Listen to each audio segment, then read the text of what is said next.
이건 넣어줘. 네, 이번 시간은 얘 왜 이러는 걸까요 시간입니다. 언제 어디서나 한 명쯤 있을 법한 그 사람의 심리를 저희 정신건강의학과 의사들이 파헤쳐드리는 그런 시간이죠. 먼저 각자 자기소개하고 시작하도록 하죠. 안녕하세요, 김지용입니다. 안녕하세요, 윤희우입니다. 네, 그리고 저는 이번 시간 사회를 맡게 된 손정현입니다. 네, 이제는 뭐 청취자분들도 다 아시겠지만 제가 다른 분들에 비해서 불안 수준이 좀 많이 높은 편이거든요. 녹음에 많이 익숙해지긴 했는데 사회는 처음이라 굉장히 긴장이 많이 됐었는데요. 지금 뭐 한 30초 정도 진행해보니까 뭐 별거 아니라는 생각이 드네요. 지금 손 계속 꼼지락거리면서 떨고 있는 것 같은데. 이거 원래 이래요, 이건. 네. 그렇죠. 뭐 저도 옛날엔 동훈이가 제법 매끄럽게 한다고 생각을 했는데 직접 해보니까 누구나 그 정도는 다 하겠더라고요. 이 기회에 새해맞이 물갈이 한번 하죠. 네, 뭐 청취자분들도 새 시대에 맞는 새로운 목소리를 원할 거예요. 라고 지금까지 제가 한 말이 대본에 적혀 있는데 이번에 이거 동훈이가 대본 담당 아니었어요? 네. 근데 대체 말도 안 나오네. 의도가 숨은 네, 멘트들이에요, 이게. 대체 무슨 목적으로 이걸 쓴 건지 숨은 의도 때문에 저도 좀 불안해지는데. 그러니까요. 근데 동훈이는 진짜 매끄럽게 얘기를 잘해요. 저희 다 놀라잖아요. 유창하죠. 네. 그래서 우리 모두 당연히 처음부터 동훈이를 시킨 거였는데 왜 이렇게 썼는지 궁금하네요. 그러니까 저는 뭐 처음부터 좀 감이 왔던 게 이거 동훈이가 쓰면서 왠지 제가 제일 버벅일 것 같으니까 이제 저를 사회자로 넣고 이런 멘트들을 이제 앞쪽에 넣는 게 아닌가 생각이 들어요. 지난 몇 년간 당해온 것 때문에 그렇죠. 피해의식이. 그러니까. 피해의식이 아니고 팩트죠. 자기가 돋보이고자 하는 그 목적 하나 그러니까. 때문에. 그분이라면 충분히 그러고도 그럴 담아요. 수 있죠. 역시 네. 참여하지 않고도 모함왕은 진짜 대단한 것 같네요. 그렇죠. 물론 손정현 선생님이 부족하다는 뜻은 아닙니다. 그런 뜻으로 충분히 전해졌을 텐데.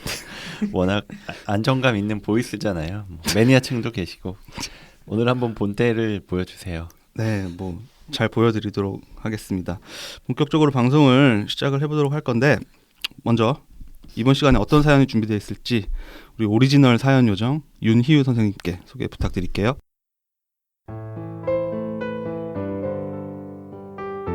안녕하세요. 내부자들을 즐겨 듣는 여대생입니다. 저 스스로에게 너무 궁금한 질문이 있어서 사연을 보냅니다. 저는 왜 이렇게 동생을 싫어할까? 이런 질문입니다. 저는 장녀입니다. 제가 어릴 때 부모님은 일 때문에 주말 부부로 떨어져 사셨고 저는 외갓댁에서 엄마와 함께 살았습니다. 외할머니가 아프셨기 때문에 엄마가 출근하신 동안에는 다른 친척이 저를 맡아주셨죠. 친척집에 맡겨지면서부터 눈치를 좀 보기 시작했다고 하더라고요. 나이보다 어른스러웠다고 하고요. 근데 엄마가 동생이 생기면 어떨 것 같냐고 물어보면 저는 항상 싫다고 대답했다고 합니다. 그렇게 혼자 놀아야 했으면 동생을 원할 법도 한데 한 번도 좋을 것 같다고 한 적이 없대요. 하지만 동생은 이미 생긴 뒤였고 걱정스러운 마음에 저에게 동생이 생겼다는 말을 했을 때 저는 너무 슬퍼했다고 합니다. 아무튼 동생이 생기면서 어머니는 일을 그만두셨고 우리 가족은 함께 살기 시작했습니다. 처음에 완전 아기인 동생을 보면 너무 신기하고 좋아했다고 해요. 하지만 저랑 같이 놀 수 있을 정도의 나이가 되었을 때부턴 동생을 꼬집기도 하고 매번 짜증내고 화내고 싫어하기 시작했다고 합니다. 이 정도는 평범하게 첫째가 둘째에게 대해 가지는 질투심 정도라고 생각하시겠지만 저의 경우엔 그 정도가 컸고 이후로도 동생에 대한 애정이 제대로 생기지 않았다는 게 문제입니다. 부모님은 동생과 제가 싸우면 항상 동생 편을 들었어요. 그런 거에서 시작된 걸까요? 저는 동생이 너무 싫습니다. 솔직히 성인이 되기 전에 동생이 태어나지 않았으면 좋았을 거라는 생각을 항상 했습니다. 이건 싸웠다 화해하고 투닥거리는 그런 형제간의 관계가 아니었습니다. 제 시선에서의 동생은 항상 부족한 아이였어요. 나보다 어리기에 당연한 것임에도요. 동생은 저를 따르고 싶어 했던 것 같아요. 그런데도 늘 화내고 매정하게 구는 저를 보며 상처를 정말 많이 받았을 거예요. 부모님은 그런 저를 보며 어찌할 줄 모르셨습니다.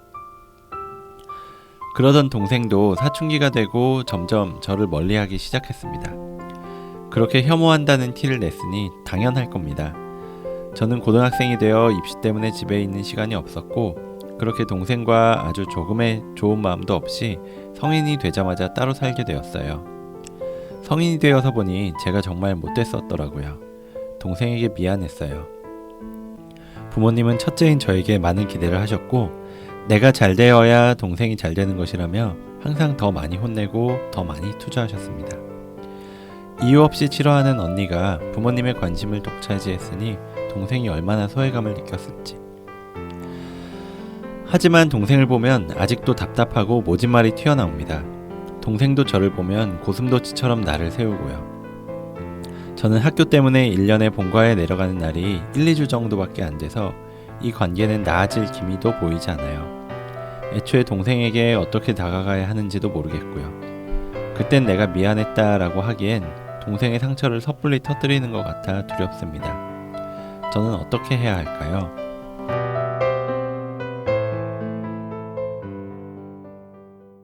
네, 사연 잘 들어봤습니다.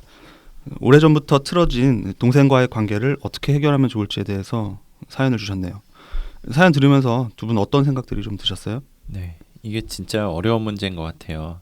사실 가족이라는 게 제일 편하게 대할 수 있는 사이면서도 또 가장 깊은 상처를 줄 수 있는 사이잖아요. 그렇죠. 이 사연자분도 동생하고 그런 관계이지 않나 그런 생각이 드네요.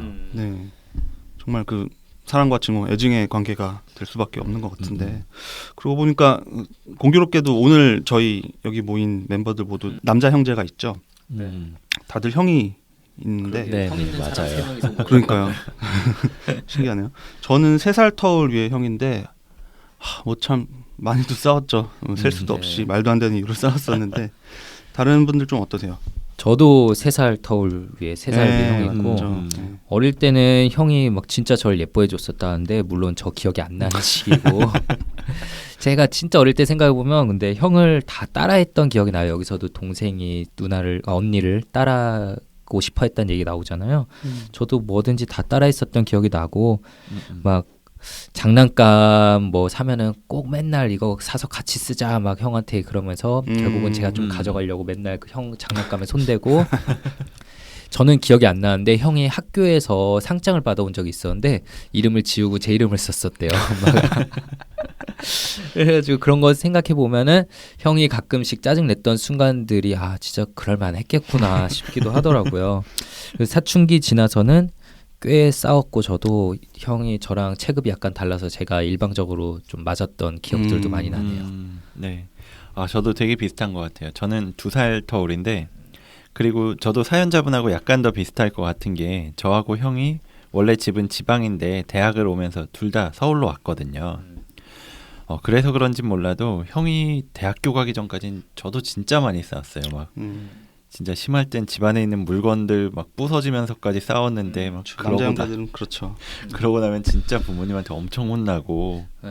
맞아요. 저희 집 문 꼬리가 다 고장 나 있었어요. 방이 와, 문은 진짜 다 발로 찼구만. 네, 잠겨지는 문이 없었어요. 저는 문 짝을 부순 적이 있었는데 오, 두 분 굉장히 하드코어 하시네요.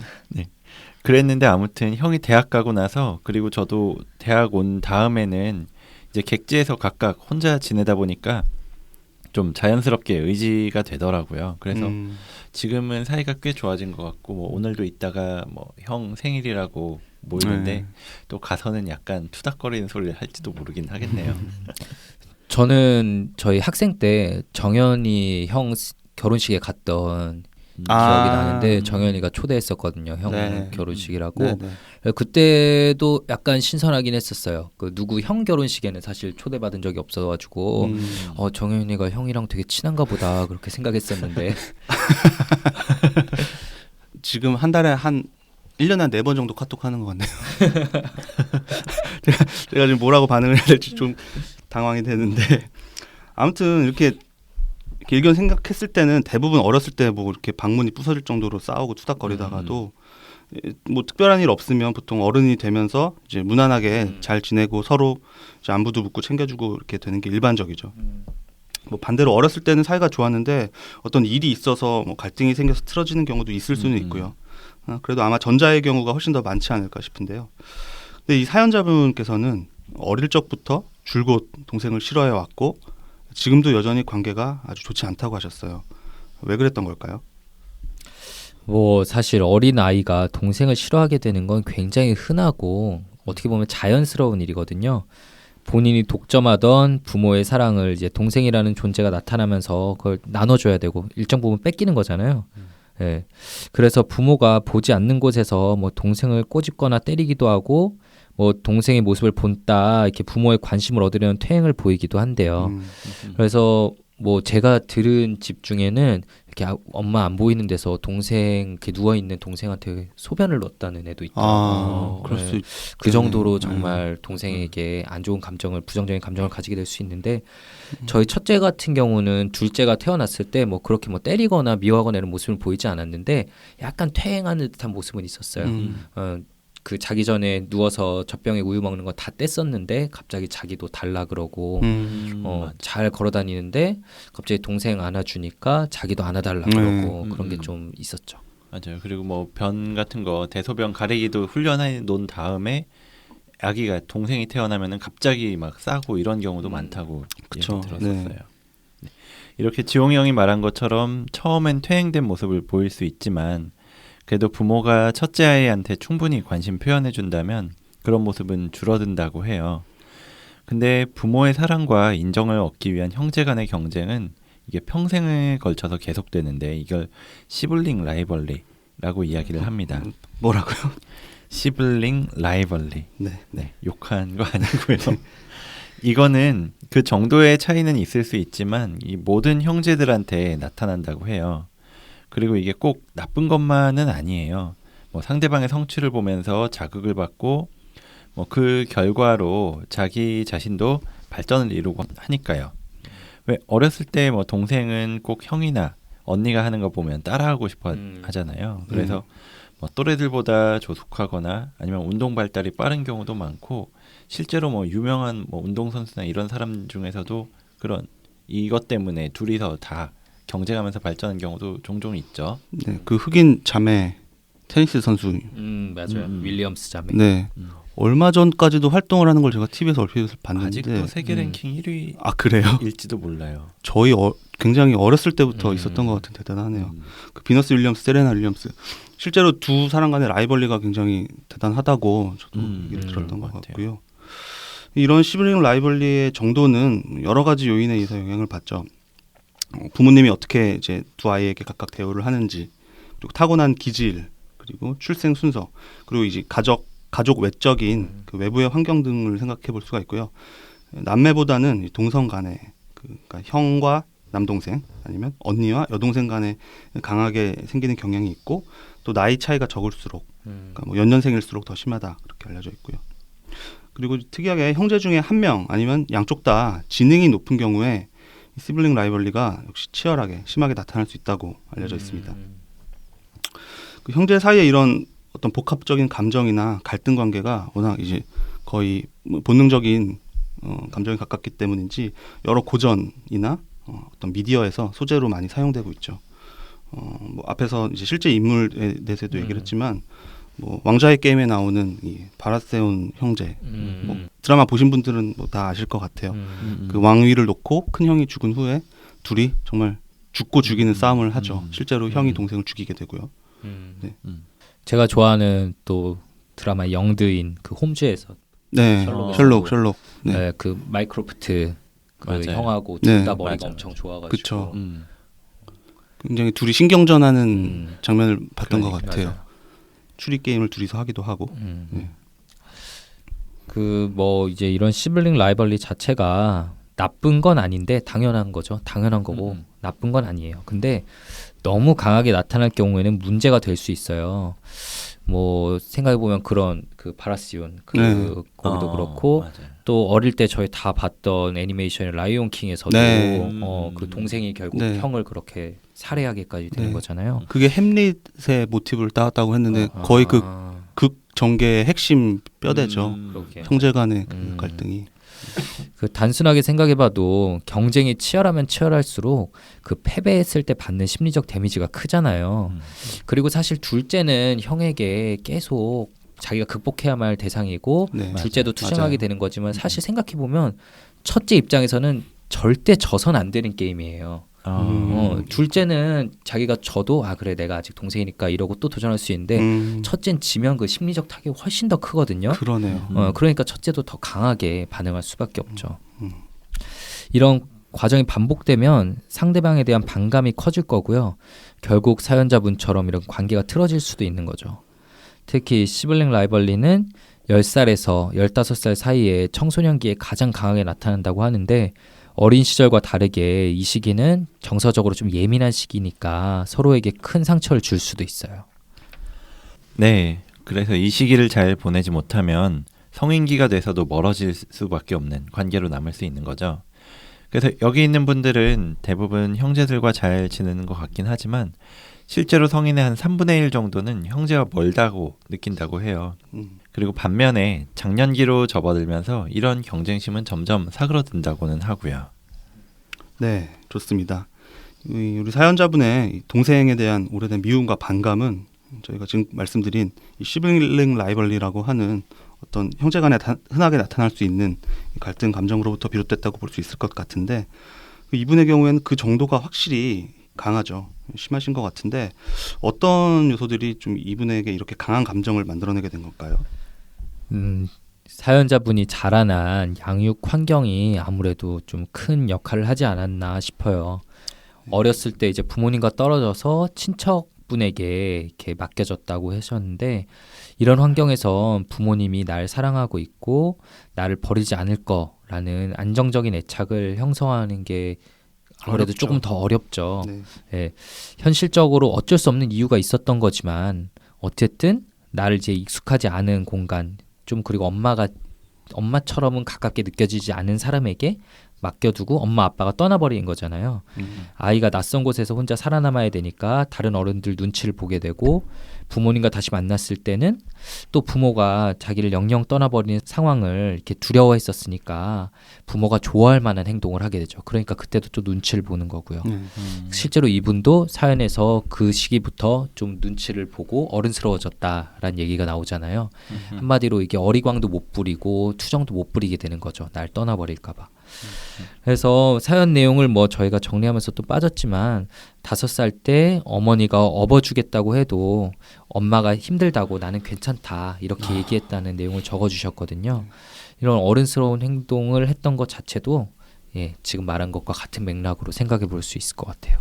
네, 저도 뭐 그 의견에 동의를 하고 뭐 이렇게 이야기를 하다 보니까 정말 저희 가족도 되게 비슷한 상황인 것 같아요. 저희 형도 실제로 어머니가 일을 하시는 것 때문에 뭐 큰어머니 집에 잠깐 맡겨졌었다라고 이야기를 하거든요. 그래서 뭐 어머니가 한 번씩 그 이야기를 꺼내시는 걸 들으면은 되게 좀 그때 힘들었겠다 이런 생각을 해보기도 하고요. 아무튼 이렇게 안정적인 애착을 형성하지 못한 상태에서 동생이 태어난 게 어린 아이한테 큰 위험으로 느낄 수가 있다고 해요. 그래서 언제 없어질지도 모르는 부모님의 사랑을 이제 함께 살게 되면서 제대로 받아보나 했는데 또 다른 존재가 나타나서 가로채려고 하는 상황이 되는 거잖아요. 그러네요. 네. 그러니까 동생이 되게 미울 수밖에 없는 거고요. 그래서 동생이 태어난 이후에 보여준 이 부모님의 태도도 일정 부분 역할을 했을 거라고 생각을 해요. 부모님께서 동생과 싸울 때 동생 편만 들었다 이런 얘기를 하셨는데 뭐, 언니라고 하셨으니까 네가 언니니까 참아라. 네가 첫째니까 이해하고 양보해라. 뭐 이런 얘기를 많이 하셨을 것 같아요. 물론 이게 부모님 입장에선 당연히 하실 수 있는 이야기지만 받아들이는 아이는 부모님이 동생하고 자기를 불공평하게 대우한다고 느낄 수가 있어요. 그래서 이런 감정이 시블링 라이벌리를 더 악화시키고요. 그리고 성장하는 과정에서 말씀하신 대로 네가 잘해야지 동생들한테 모범이 된다. 이러면서 계속 다그치셨을 것 같고요. 그만큼 뭐 물질적인 지원도 아끼지 않으셨다고는 했는데 어쨌든 그래서 사연자분께서는 부모님의 관심이 자기한테 향해 있다라고 말씀을 하셨지만 정서적으로는 그 애적 욕구가 충족되지 못한 상태가 지속되었던 것 같아요. 그렇죠. 반면에 이 동생한테는 기대나 투자가 좀 덜했다라고 하셨는데 그만큼 이 옆에서 보기엔 상대적으로 너그럽게 대하셨을 거고요. 이 애정 표현을 좀 더 한다라고 느끼셨을 수도 있죠. 이 사연자분께서 동생한테만. 그래서 이런 상황에서 나는 동생보다 모든 게 더 나은데 엄마 아빠는 동생을 더 사랑하는구나라고 생각을 할 수가 있게 되고 결국 동생에 대한 어떤 경쟁 의식, 시블링 라이벌리가 해소되지 못하고 오히려 이 미움이라는 감정으로 자리를 잡게 된 게 아닐까 싶습니다. 부모님한테 자기가 더 낫다고 어필을 하면 그 사랑을 조금은 되찾을 수 있지 않을까 싶어서 동생을 의식적으로 낮추고 실제로 무시하기도 했을 거고요. 맞아요. 그래서 이 과정에서 부모님이 어쩔 줄 몰라 하셨다 그렇게 말씀하셨는데 이 부모님께서 좀 적절하게 개입을 해주셨으면 좋았을 텐데 아쉽게도 그게 안 됐었던 것 같네요. 뭐 어떻게 개입하셨어야 됐을까요? 저는 아직 애가 없어서 좀 고민을 안 해봤어서 아이가 둘인 아들러 김지용 선생님한테 대신 답을 구해볼게요. 고민을 하고 말씀을 하셨어야 되는 거 아니에요? 네, 윤희 선생님 요즘 좀 던지는 스킬이 좋네요. 그러게요. 네. 그 일찍 두 자녀 간의 갈등을 캐치했다면 이제 어떻게 대처하는 게 좀 좋은 방법이냐면 저희가 이제 뇌생망 클리닉 방송에서도 좀 얘기했던 건데 각각의 아이들이 그 독립적으로 부모와 함께하는 시간과 공간을 좀 충분히 확보함으로써 경쟁을 완화시킬 수 있어요.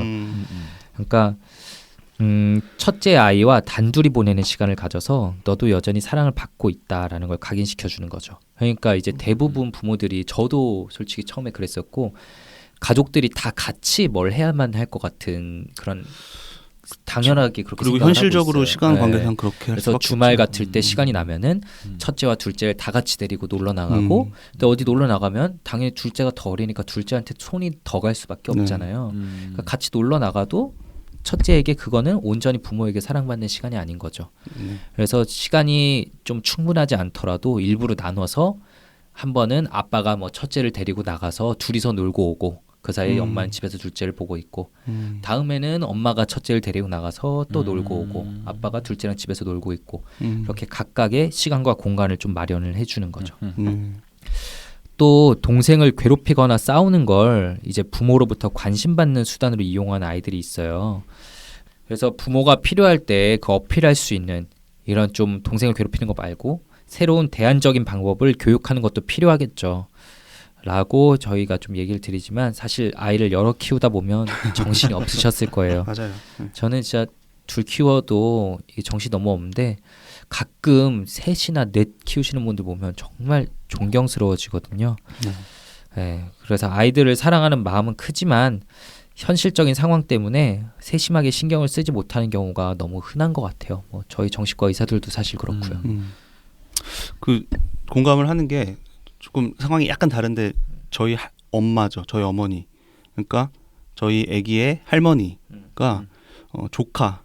저희 형의 딸이랑 저희 아기랑 같이 봐주셔야 될 때가 있었는데 그 조카가 지금 7살인데 굉장히 조금 불안해하고 또 예민해지고 신경질적이고 말하는 시블링 라이벌리의 어떤 표현이라고 할 수 있죠. 굉장히 나이 차가 큰데도 불구하고 할머니는 자기만을 보살펴주는 사람이었는데 갑자기 이제 사촌 아이가 생겨서 그 관심을 뺏기는 상황이 돼서 저희 엄마가 근데 자연스럽게 그 조카랑 지내는 날을 따로 만들고 저희 아기를 또 봐주시는 날을 따로 이제 시간을 내셔서 그렇게 하면서 그 조카도 굉장히 조금 안정이 되고 할머니와의 관계가 다시 좋아졌다. 되게 현명하게 대처하셨네요. 네, 근데 두 배로 힘드시긴 하니까 저희는 두 배로 죄송하고 뭐 그런 게 있었는데요. 그러니까 정현이가 혼자 좀 타지에서 놀지 말고 집에도 좀 꾸준히 가서 애기도 봐주고 이러면 다 해결될 텐데. 지금 녹음하는 날의 얘기거든요. 주말에 뭐 타지에 있을 때도 있긴 하지만 아무튼 저기 지용이 형 마지막 얘기에 저는 굉장히 공감을 하고 또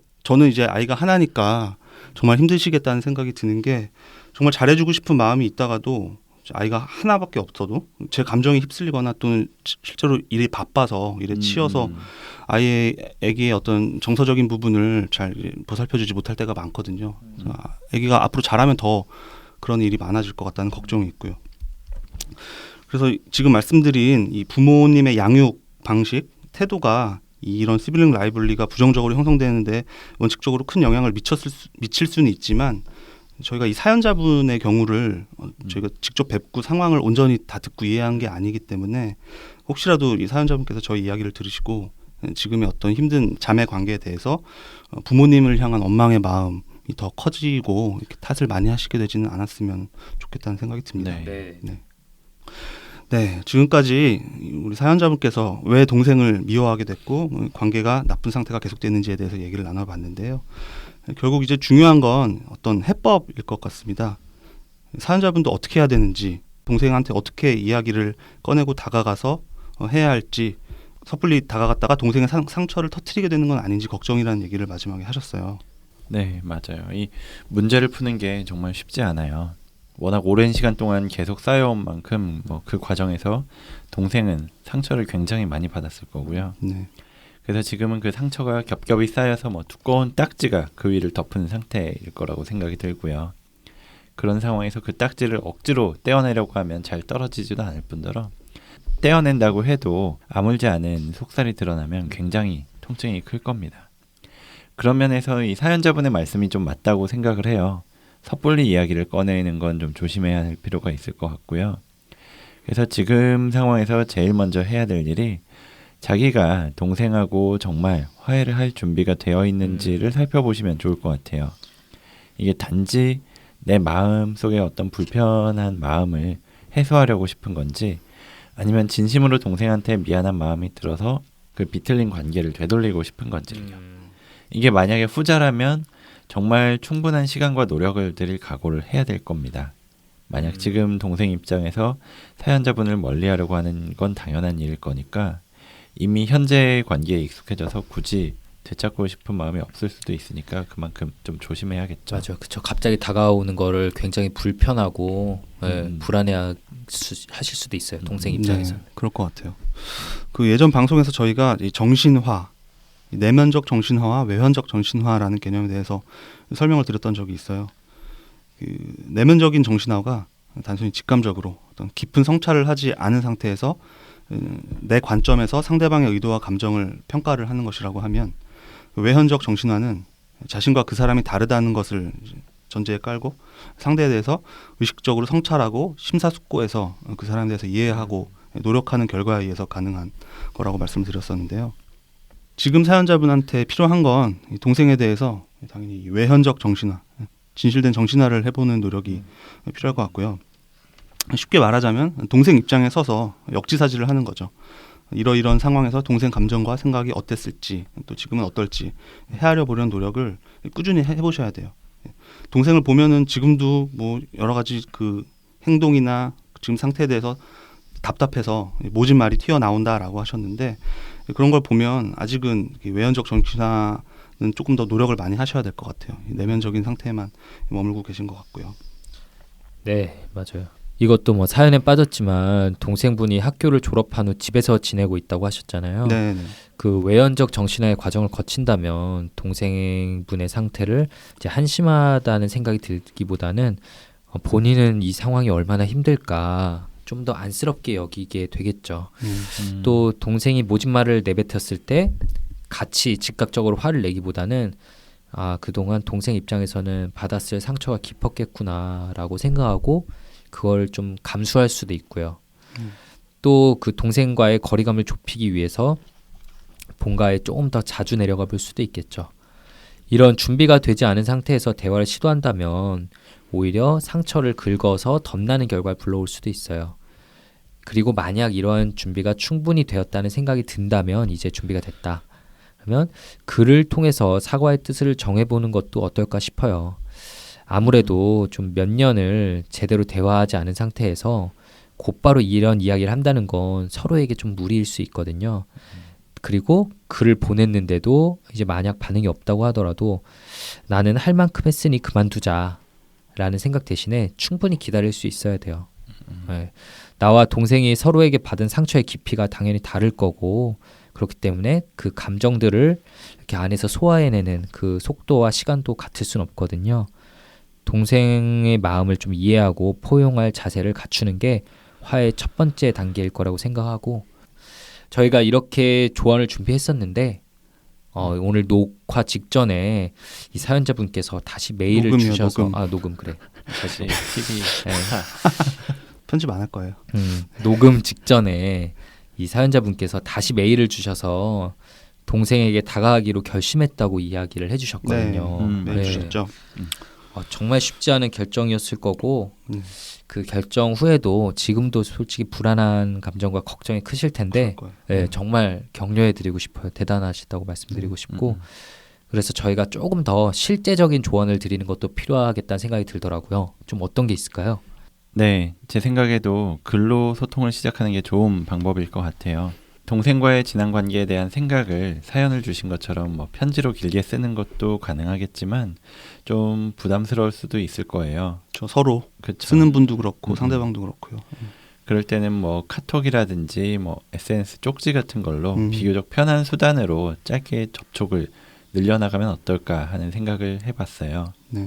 그래서 뭐 이런 문자를 통한 소통이 뭐 뉘앙스가 전달이 되지 않아서 뭐 위험할 수 있다는 얘기를 한 적이 있었는데 이렇게 이미 오랜 시간 관계가 좋지 않은 상황에서 바로 직접 대면을 해서 대화를 하려다 보면 앞에서 얘기한 내연적 정신화를 하고 그리고 감정 조절을 하는데 실패해서 역효과가 나기가 쉬워요. 그렇죠. 더 큰 다툼이 되고 관계 악화가 될 수도 있을 거예요. 네. 거기다가 동생한테 언니가 나와의 관계에서 개선이나 변화를 원하고 있구나. 뭐 이런 걸 느낄 수 있는 시그널이 그런 SNS 쪽지 같은 걸 보내면 될 수가 있을 거고요. 뭐 그 SNS로 요즘에 뭐 여러 가지 쿠폰 같은 것들 보내잖아요. 뭐 커피도 보내고 치킨도 보내고 뭐 이럴 수 있으니까 현금도 현금도 쉽게 보낼 수 있죠. 그렇죠. 네. 뭐 근데 뭐 현금은 좀 이상하게 느껴질 수도 있을 것 같고 그러게요. 이 사연자분도 아직 대학생이라고 하셨으니까 그쵸. 돈을 벌진 않으시니까. 그래서 뭐 대학생이라서 좀 힘들 수는 있겠지만 동생이 좀 좋아하는 것들이 있으면은 갑자기 뭐 뜬금없이 쿠폰 보내서 새해 뭐 하나 보낼게 뭐 이런 되게 어색할 수도 있지만 그렇게 시작을 하다 보면은 라뽀라는 게 점점 쌓일 수가 있고 네. 그간의 뭐 부정적인 이런 감정들도 좀 털어놓고 이해하고 또 화해할 수 있는 기회가 생길 수 있을 것 네. 같아요. 근데 언젠가는 이 해묵은 서로의 힘든 감정에 대해서 얘기를 하셔야 될 텐데 그 전에 어떤 준비 과정으로서 희우가 말한 이런 어떤 접근이 좋을 것 같다는 생각이 드네요. 네. 네, 이렇게 해결책까지 이야기를 나눠봤습니다. 이 정도로 오늘의 시간 마무리를 해보려고 하는데요. 먼저 소중한 사연 보내주신 저희 사연자분께 다시 한번 감사의 말씀을 드립니다. 네, 저희가 오늘 얘기를 나누다 보니까 뭐 의도하지 않게 사연자분이 이런 점을 바꿔야 한다, 이게 잘못됐다라는 식의 약간 질책하는 듯한 뉘앙스를 띠게 된 건 아닌지 조금 걱정이 되는데요. 네. 그래도 이렇게 저희에게 굉장히 긴 자세한 사연을 보내주시고 또 최근의 어떤 결심에 대해서까지 또 메일 보내주신 걸 보면 분명히 동생과의 관계를 이제 회복하고 화해하고 싶은 의지가 강하게 있으신 거라는 생각이 들었습니다. 그래서 그런 그 의지에 저희의 조언이 작게나마 도움이 되었으면 좋겠다는 마음입니다. 그럼 마지막으로 오랜만에 저희의 소통 창구를 알려드리도록 하겠습니다. 방송에서 다뤄줬으면 하는 사연이나 고민, 그리고 또 저희 방송에 대한 여러 가지 피드백들, 이메일 brainrich 숫자 6 @gmail.com brainrich6@gmail.com으로 보내주시면 감사히 받도록 하겠습니다. 또 저희가 페이스북 페이지 그리고 카카오톡에 플러스 친구의 계정을 만들어서 저희의 소식 그리고 방송에서 미처 하지 못한 자세한 이야기들을 올리고 있으니까 뇌부자들 검색하셔서 많이들 친구 추가, 팔로우 해주셨으면 좋겠습니다. 그럼 26-2화 얘 왜 이러는 걸까요 시간 마무리 짓도록 하겠습니다. 저희는 다음 시간에 더 재미있고 유익한 콘텐츠 들고 다시 찾아뵙도록 하겠습니다. 감사합니다. 감사합니다.